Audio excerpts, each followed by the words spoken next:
बेलवाळ सरपंचपदी मनीषा जितेंद्र खाचणे बिनविरोध निवड। भुसावळ तालुक्यातील बेलवाळ येथे सरपंच पदाची निवडणूक पार पडली। यावेळी सरपंच पदासाठी मनीषा जितेंद्र खाचणे यांचा एकमेव अर्ज दाखल करण्यात आला असल्याने निवडणूक निर्णय अधिकारी सर्कल प्रवीण पाटील यांनी मनीषा खाचणे यांची सरपंच पदी बिनविरोध निवड करण्यात आल्याची घोषणा केली आहे।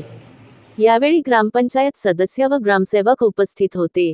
जितेंद्र काटे, दिव्य महाराष्ट्र न्यूज, बेलवाल।